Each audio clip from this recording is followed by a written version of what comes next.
একটু ওয়েট, আপনি যদি ভ্রমণ পাগল মানুষ হন, সামনের 54 সেকেন্ড আপনার জন্য। সবগুলো এক একটা ওংটা।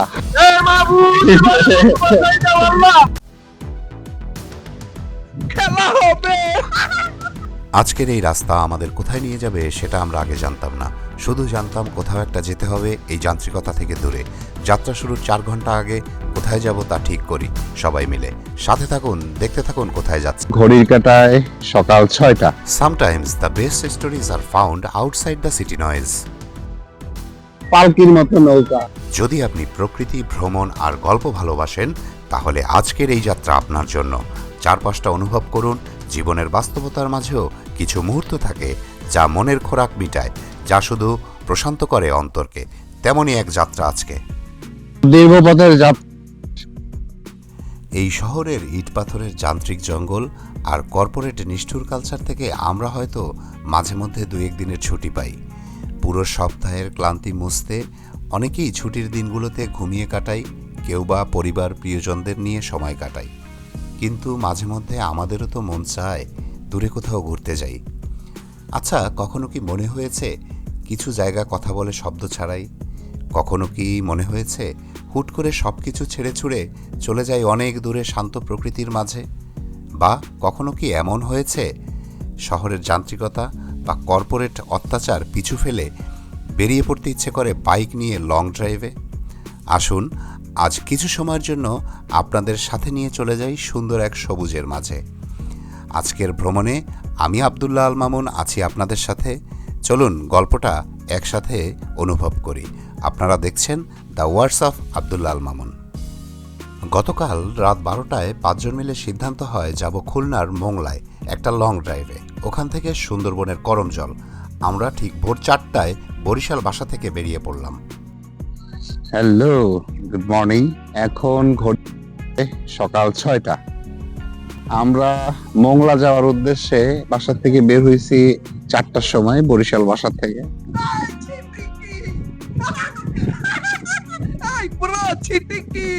খেলা হবে।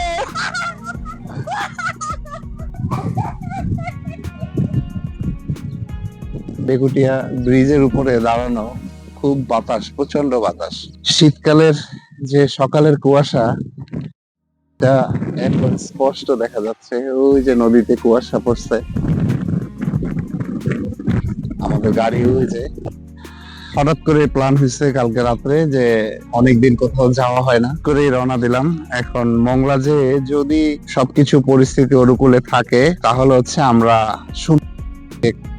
করে যাওয়ার প্ল্যান আমাদের আছে। সকালের মিষ্টি বাতাস তা বলার বাইরে। এই হচ্ছে আমাদের টিম, যে যার মতো ছবি তোলা নিয়ে ব্যস্ত। এই হচ্ছে আমাদের জহির ভাই, আমাদের আজকে ট্যুরের স্পন্সর। হ্যাঁ, এর আরেকটা পরিচয় হচ্ছে দ্য লেজেন্ডারি আমাদের ব্লগার, দ্য বরিশালিয়া ব্লগার। অ্যাকচুয়ালি আমাদের অনেক দিনের প্ল্যান ছিল আমরা একটা ট্যুরে যাব। বিগত 2-3 বার আমরা ডেট ফিক্সড করেও আসলে আমরা যেতে পারি নাই।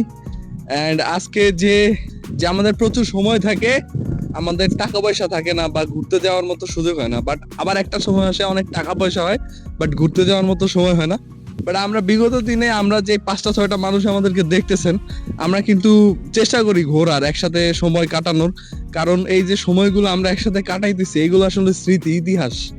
যখন মনে করেন যে নাতি নাতনির দেখাবো যে দেখ, এই অনুভূতি, এই ফিলিংস গুলা অ্যাকচুয়ালি ভাষায় প্রকাশ করা যায় না। এন্ড সবাই একসাথে ঘুরতেছি, একসাথে টাইম স্পেন্ড করতেছি, এটা অসম আসলে। অ্যাকচুয়ালি মাশাআল্লাহ, আলহামদুলিল্লাহ, সুবহানাল্লাহ। আজকে থেকে 10 বা 15 পরে যখন ফেসবুকের পাতায় দেখবো যে না একটা সময় ছিল, মানে চিন্তা করেন যে এখনই কেমন লাগে, তখন তো জাস্ট কেমন লাগবে সেটা হচ্ছে ব্যাপার স্যাপার। তাহলে আজকে আমাদের কয়টা? 3:30 লড়া দিছে। 3:30 লড়া দিছে ভাই, কাঁচা ঘুমাইতেছি। এই পাগলায় সকালে সেই 3টার সময় এসে আমার ডাকছে, ওদিকে ঘুমাইছি 1টার সময়, 1-1:30টার সময়। ভাই তাড়াতাড়ি চলেন, দেরি হয়ে যাইতেছে। যেহেতু এটা আমাদের ডে লং ট্যুর ছিল, সারাদিন রাত আমাদের হাতে আছে, তাই যাত্রাকে প্রাণবন্ত রাখতে যাত্রাপথে বেশ কয়েকবার থেমেছি আর চারপাশের সৌন্দর্য উপভোগ ও ক্লান্তি দূর করেছি। আমরা কিন্তু বাইকের স্পিড 50-60-এর মধ্যে রেখে একটা নিরাপদ গতি মেনটেন করেছি। কোনো তাড়াহুড়ার মধ্যে আমরা যাইনি। যেহেতু খুব সকালে বেরিয়েছি, নাস্তা এখনও করা হয়নি, তাই পিরোজপুর শহরে আমরা নাস্তা করব বলে দাঁড়াবো এটা ঠিক করলাম। আমরা এখন পিরোজপুর আসলাম, পিরোজপুর চৌরাস্তা। এখানে আমরা সকালের নাস্তার বিরতি দিলাম, কারণ যেহেতু আমরা বের হয়েছি সেই সকাল 4টায়। আমাদের জন্য ভিতরে ওই যে একদল, তারা হাত মুখ ধুইলো। সকালের নাস্তায় আমরা মেনু হিসেবে বেছে নিলাম তেল ছাড়া পরাটা, ডাল ভাজি আর ডিম ভাজি, সাথে চা তো থাকছেই। চা না খেলে আবার আমরা শক্তি পাই না। আমরা এখন চলে আসছি মংলা বন্দরে। এটা মংলা বাস স্ট্যান্ড। যেহেতু আমরা বাইক নিয়ে আসছি, তো আমাদের বাইক রাখার একটা চিন্তা তো ছিলই যে আসলে বাইক কোথায় রাখবো। তো এখানে লোকজনের কাছে জিজ্ঞেস করার পরে জানতে পারলাম যে এখানে বাইক রাখার একটা সুন্দর জায়গা আছে। এই সেই জায়গাটা, একটা 3 সেটের গ্যারেজের মতো। এখানে অনেক বাইক আছে। যারা এখান থেকে সুন্দরবন যাচ্ছে, বিভিন্ন রিসোর্টে থাকে, বাইক নিয়ে যারা ট্যুরে আসে, তারা এখানে টাকার বিনিময়ে বাইকগুলো রেখে যায়। আমাদের 3টে বাইক আমরা রাখতেছি, ভিতরে আরো বাইক আছে। আমরা এখন যাচ্ছি সুন্দরবনের উদ্দেশ্যে, করমজল যাব। তো আমাদের এখন প্রথম কথা যে আমাদের বোট খুঁজতে হবে। এইখানে যতটুকু বুঝলাম বিশাল একটা সিন্ডিকেট এখানে চলে। তো আমরা এখন দেখি দামাদামি করে কত কমে আমরা বোট ঠিক করতে পারি। আমরা বিকেল পর্যন্ত ঘুরবো, তারপরে আবার চলে আসবো। সাথে থাকেন, দেখা যাক যে আসলে আমরা কত দামে বোট ঠিক করতে পারি। ভাইরে ভাই, কি এক সিন্ডিকেটটাই না এখানে চলে। এই ট্রলারঘাটের চাঁদাবাজদের কি আর বলবো, ভয়াবহ এক অবস্থা। কোনোভাবেই আমাদের ভিডিও করতে দেবে না তারা। অনেক কষ্টে অনেক দামাদামি করে 1800 টাকার বিনিময়ে একটি ছোট বোট আমরা ঠিক করি করমজল যাওয়া আসার জন্য। ট্রলারের গতি কচ্ছপের চাইতেও ধীর। প্রথমে তো এই ট্রলারটি স্টার্টই নিতে চাচ্ছিল না, অনেক কষ্টে স্টার্ট নিল। আজ যদিও নদী অনেক উত্তাল ছিল।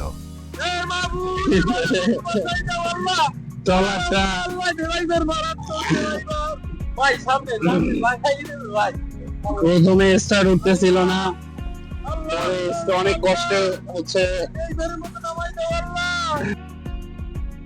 অবশেষে আল্লাহর অশেষ রহমতে আমাদের ছোট বোটটি স্টার্ট নেওয়ার পরে উত্তাল প্রবাহমান পশুর নদীর বুক চিরে আমরা এগোতে থাকলাম সুন্দরবনের করমজল স্টেশনের দিকে।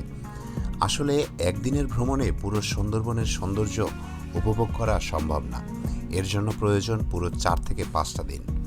আমরা আস্তে আস্তে নদীর কোল ঘেঁষে চলছি আর দেখছি সুন্দরবনের এক অপার্থিব সৌন্দর্য।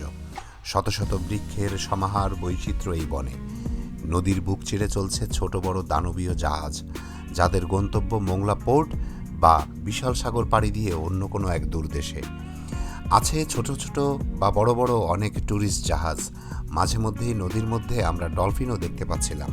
আসলে এই বাংলার রূপ, বৈচিত্র্যের, সৌন্দর্যের বর্ণনা কোনো ভাষাতেই প্রকাশ করা যায় না। আমি আপনাদের এর সৌন্দর্যের বর্ণনা যেভাবেই দেই না কেন, তা কোনোভাবেই আমি বুঝাতে পারবো না। যদি কিনা আপনি সচক্ষে এসে দেখেন, তবেই কেবল অনুভব করা যায় এর অপার্থিব সৌন্দর্য।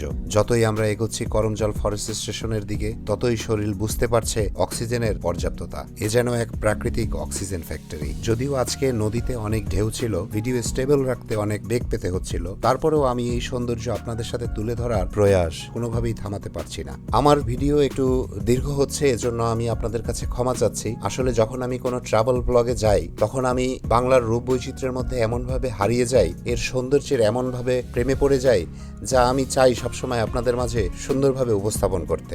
বন্ধুরা, আমরা মোংলা থেকে দেখতে দেখতে পশুর নদী দিয়ে চলে আসলাম আজকে আমাদের কাঙ্ক্ষিত গন্তব্য সুন্দরবনের করমজল ফরেস্ট স্টেশন ও ট্যুরিস্ট স্পটে। করমজল ট্যুরিস্ট স্পটে এসে ঢোকার গেটেই দেখতে পাবেন ট্যুরিস্টদের উদ্দেশ্যে গেটে লেখা আছে করমজলে আপনাদের স্বাগতম। করমজলে এসেই সর্বপ্রথম দেখা হলো এই বানর মহাশয়ের সাথে। তিনি নীরবে আমাদের স্বাগত বার্তা দিয়ে নিজের কাজে ব্যস্ত হয়ে গেলেন, আর যাওয়ার সময় বলে গেলেন, এসেছেন আপনারা আমাদের আবাসস্থলে ঘুরতে, ঘুরেন, প্রকৃতি উপভোগ করেন, সাথে স্মৃতি নিয়ে যান, কিন্তু অনুরোধ, আমাদের বাসস্থানে অযাচিত আবর্জনা ফেলে দিয়ে আমাদের জীবন বিপন্ন করবেন না। কেন কথা বললাম তা একটু পরেই দেখতে পাবেন। বাংলাদেশ বন বিভাগের তত্ত্বাবধানে আছে এই পুরো সুন্দরবন। এই করমজল ফরেস্ট স্টেশনে আছে বন বিভাগের অফিস ও স্টাফদের থাকার জন্য কোয়ার্টার। আমরা আস্তে আস্তে করে বনের মধ্যে ঢুকছি এই ওয়াকওয়ে ধরে। বনের মধ্যে দর্শনার্থীদের জন্য বন বিভাগ এই সুন্দর ব্যবস্থা করে দিয়েছেন। যতই বনের মধ্যে ঢুকছি ততই পরিবেশ শান্ত আর নীরব হচ্ছে। কানে ভেসে আসছে বিভিন্ন পাখিদের ডাক আর বানরের ডাক। আমাদের টিমের সদস্য সব কোনটা আমরা অনেকক্ষণ যাবত এই ওয়াকওয়ে ধরে বনের মধ্যে হাঁটছি তো হাঁটছি, পথ যেন শেষই হচ্ছে না। তবুও আমাদের মধ্যে কোনো ক্লান্তি নেই। আমরা উপভোগ করছি পুরো বনের সৌন্দর্য। হাঁটতে হাঁটতে অনেক ভিতরে চলে আসলাম। যেহেতু আজ ছিল শুক্রবার, এই করমজলে আজকে ভিড়ও ছিল অনেক। অনেক টুরিস্ট এসেছে ঘুরে ঘুরে দেখার জন্য। কেউ এসেছে পরিবারের সাথে, কেউ বা এসেছে শিক্ষা সফরে। আর আমাদের মতো ভ্রমণ পাগলারা তো আছেই। বনের মধ্যে প্রতিটি বাঁকে ও গাছে আপনি দেখতে পাবেন এই বানর। এখানে বানরের আধিক্য সব থেকে বেশি, কারণ এইখানে দর্শনার্থীরা আসে প্রচুর এবং তারা এই বানরগুলোকে খাবার খেতে দেয়, যার কারণে এই খাবারের লোভে এদের আনাগোনাও এখানে বেশি। আপনি যদি তাদের উত্ত্যক্ত না করেন তাহলে তারা আপনার উপর আক্রমণ করবে না। এই গভীর সবুজ অরণ্যের প্রতিটি গাছ, প্রতিটি ডাল, পাতা আর প্রাণীর গল্প লেখা আছে ভাঁজে ভাঁজে। যদি তা অনুধাবন করতে চান তাহলে আপনাকে অবশ্যই একজন প্রকৃতিপ্রেমী মানুষ হতে হবে, তবেই বুঝবেন সেই ভাষা। এই করমজলে আসার পরে প্রথম যে বানর আমাকে স্বাগত জানিয়েছিল এবং বলেছিল কিছু কথা। কেন বলেছিল এই কথাটা জানেন?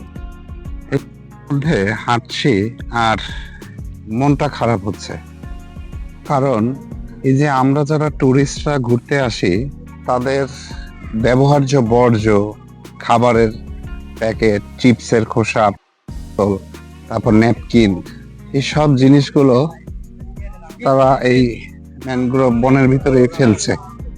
যদিও এখানে এই যে বাস্কেট দেওয়া আছে, কিন্তু কেউই সেই বাস্কেটের মধ্যে ফেলায় না। সব জিনিসগুলা ছড়ায় ছিটায় বনের মধ্যে সব ফেলায় রাখতেছে। আমরা সভ্য হব কবে? আমরা এত পরিবর্তনের গল্প বলি, কিন্তু আসলে নিজেদেরকে পরিবর্তন করতে পারি না। প্রায় 2 কিলোমিটার মতো ভিতরে হাঁটছি, আশেপাশে সব জায়গায় পানির বোতল, টিস্যু পেপার, এটা সেটা বিভিন্ন জিনিস ফেলানো। মনে আছে সেই রাঙামাটির ঝুলন্ত ব্রিজের কথা? গভীর বনের মধ্যে হাঁটতে হাঁটতে রাঙামাটির সেই ঝুলন্ত ব্রিজের মতো আরেকটি ঝুলন্ত ব্রিজ আমরা দেখতে পেলাম। চারপাশে পরিবেশ সত্যি চমৎকার ছিল। ম্যানগ্রোভের এই বনের মধ্যে আছে অনেক ছোট ছোট খাল আর শত শত প্রজাতির গাছের সমারোহ। ম্যানগ্রোভের শ্বাসমূল মাটি ভেদ করে আকাশপানে তাকিয়ে জানান দিচ্ছে আরেক নতুন প্রজন্মের আগমনী বার্তা। আমরা বনের মধ্যে হাঁটতে হাঁটতে চলে আসলাম একটা পুকুরের কাছে। এই পুকুরের মধ্যে এই যে সুন্দরবনের যে কুমিরকে দেখা যাচ্ছে, এই যে মাথা জাগিয়ে আছে। করমজলের এই ফরেস্ট স্টেশনের মধ্যে আছে একটি কুমির প্রজনন কেন্দ্র। এই পুকুরটি তারই একটি অংশ। একটা মজার জিনিস দেখাই, এইখানে হচ্ছে আপনার একটা রেস্টুরেন্টের মতো আছে, সবাই খাওয়া দাওয়া করে।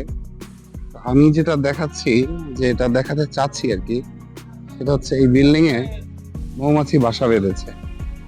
দেখেন, 1টা 2টো 3টে 4টা 5টা 6টা 7টা, অনেকগুলো মৌমাছি এখানে বাসা। এগুলাতে মধু হয়েছে প্রত্যেকটাতেই। ইন্টারপ্রিটেশন ইনফরমেশন সেন্টার কাম সুভিনিয়র শপ, করমজল সুন্দরবন। এখানে একটা শপ আছে যেটার নাম হচ্ছে বনবিবি বাজার, করমজল ইকো ট্যুরিজম সেন্টার।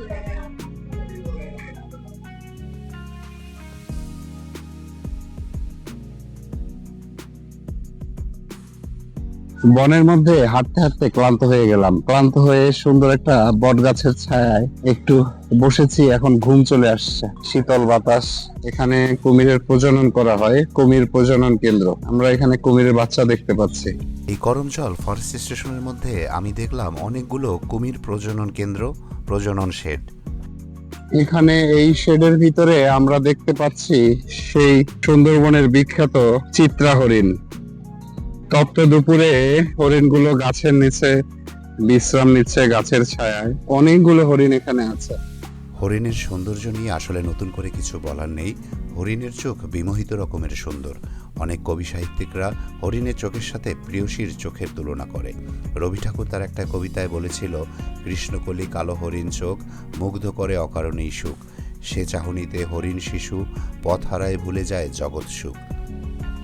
2023-24 সালের জরিপ তথ্য অনুযায়ী সুন্দরবনের চিত্রা হরিণের সংখ্যা বেড়ে হয়েছে 1,31,604টি। এই সংখ্যা বাড়লেও শীতকালে বনের খালের পানি যখন শুকিয়ে যায় এবং খাবারের সন্ধানে হরিণ লোকালয়ে আসে, চোরা শিকারির থাবায় তা কমছে উদ্বেগজনক হারে। তা প্রতিরোধে বাংলাদেশ বন বিভাগ নিয়মিত অভিযান চালাচ্ছে। বন্ধুরা, এখন প্রায় দুপুর 1টা বাজে। আমরা এখন আবার মোংলা পোর্টের দিকে ফিরে যাব করমজল থেকে। আমাদের প্ল্যান ছিল এখানে বিকাল পর্যন্ত থাকা, কিন্তু প্ল্যানে কিছুটা পরিবর্তন এনেছি। আজ যেহেতু বন্ধের দিন, তাই এখানে দর্শনার্থীও ছিল প্রচুর। সময়ের সাথে সাথে এখানে দর্শনার্থী বেড়েই চলছে আস্তে আস্তে। তাই সিদ্ধান্ত নিলাম আমরা আবার মোংলা পোর্টের দিকে ফিরে যাব। এখন ওখানে গিয়ে জুমার নামাজ পড়ে দুপুরের খাবার খাবো খুলনা শহরে গিয়ে। খুলনার সেই বিখ্যাত আব্বাসের চুই ঝাল আর গরুর গোশত দিয়ে আজ হবে দুপুরের খাবার। আজকে সেই সকাল থেকে আমাদের জার্নি শুরু। তার উপরে করমজলে এসে বনের মধ্যে প্রচুর ঘোরাঘুরি করেছি সবাই। এখন আবার উত্তাল পশুর নদীর বুক চিরে ফিরছি মোংলার দিকে। ঢেউয়ে দুলছে আমাদের বোট, আর এলোমেলো বাতাস গায়ে লাগতেই সবাই কেমন যেন ঝিমিয়ে গেলাম। দু চোখ জুড়ে এখন শুধু ঘুম আসছে সবার। কিন্তু ঘুমিয়ে গেলে তো চলবে না। এত সুন্দর পরিবেশ, এত সুন্দর নদী, এত বাতাস, যা বলে বোঝানোর মতো নয়। ওই যে দূরে দেখা যাচ্ছে মোংলা। আমরা আর অল্প কিছুক্ষণের মধ্যে মোংলা বন্দরে যেয়ে নামবো। ওখানে আমরা জুমার নামাজ পড়ে আবার খুলনার উদ্দেশ্যে যাত্রা শুরু করব। মোংলা থেকে খুলনা শহরের দূরত্ব প্রায় 50 কিলোমিটারের মতো। সেই 50 কিলোমিটার পথ পাড়ি দিয়ে আমরা এখন খুলনা শহরে।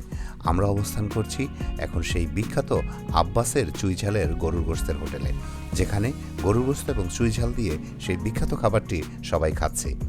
সারাদিনের ক্লান্তিতে আমরা প্রচণ্ড ক্ষুধার্ত, তাই খাবার দেখে আর লোভ সামলাতে পারলাম না। সবাই খেতে বসে গেলাম।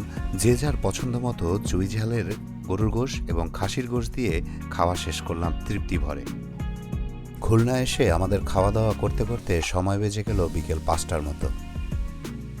আমরা আজকে সারাদিন যে ঘোরাঘুরি করলাম, সকালে আমরা বরিশাল থেকে রওনা দিলাম মোংলা থেকে আমরা গেলাম করমজল। সারাদিন ঘোরাঘুরি করলাম, অনেক ক্লান্ত হইলাম। পরে খুলনা আসলাম। খুলনা এসে চুইঝালের গরুর মাংস দিয়ে আমরা সবাই ভাত টাত খাইলাম।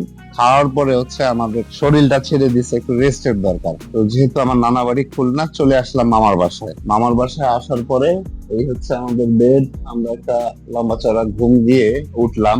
ওঠার পরে এখন একটু ফ্রেশ লাগতেছে। এখন আমরা একটু খুলনা শহরের মধ্যে কিছুক্ষণ ঘোরাঘুরি করে আমরা ইনশাল্লাহ আবার বরিশালের উদ্দেশ্যে রওনা দিব। এখন বাজে রাত্র 9টা। আমরা এখন দাঁড়িয়ে আছি খুলনার আহসান আহমেদ রোড চাইনিজ প্যালেসের সামনে। এইটা মূলত মিনি চাইনিজ। এইখানে খুলনায় এই খাবারটা অনেক প্রসিদ্ধ, যেখানে আপনি খুব অল্প টাকার মধ্যে আপনি চাইনিজ আইটেম গুলো খেতে পারবেন। আপনি অন্থন খেতে পারবেন, ওইটার সাথে স্যুপ খেতে পারবেন। অন্থনের দাম খুবই কম। বাইরের অন্য যে অন্থন সবগুলোতে, চাইনিজ সবগুলোতে যে ধরনের দাম তারা রাখে, সেটার থেকে তুলনামূলক অনেকটাই কম। আমরা আসছি আসলে এখন এইখানে রাতের খাবারটা খেয়ে আমরা বরিশালের উদ্দেশ্যে যাত্রা শুরু করি। এই যে অন্থন দেখেন কত বড় বন্ধ করে। অন্থন গুলো প্রাইস 15 টাকা করে। আমি লাস্ট এবার খেয়েছিলাম। চিকেন ফ্রাই আছে, বুঝতে পারছো? খুলনার এই চাইনিজ প্যালেসের অন্থন আর চিকেন কর্ন স্যুপটা অনেক জনপ্রিয়, আর স্বাদ তো মুখে লেগে থাকার মতো। আমি যতবারই খুলনা আসি না কেন, এই অন্থন আর স্যুপ খেতে ভুল করি না।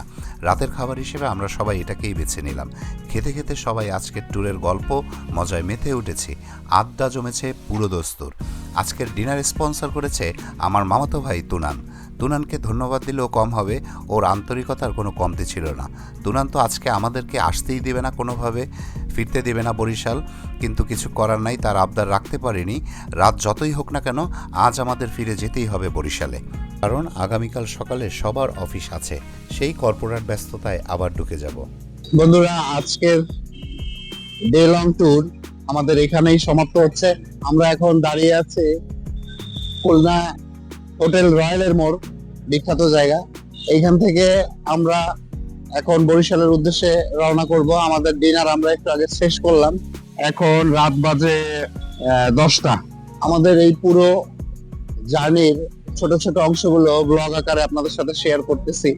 এরকম ঝটিকা সফর মাঝে মাঝে আমরা দেই। তো বন্ধুরা, সবাই ভালো থাকেন, সুস্থ থাকেন। আবার আপনাদের সাথে দেখা হবে নতুন কোনো জায়গায় বা পুরনো কোনো পথে।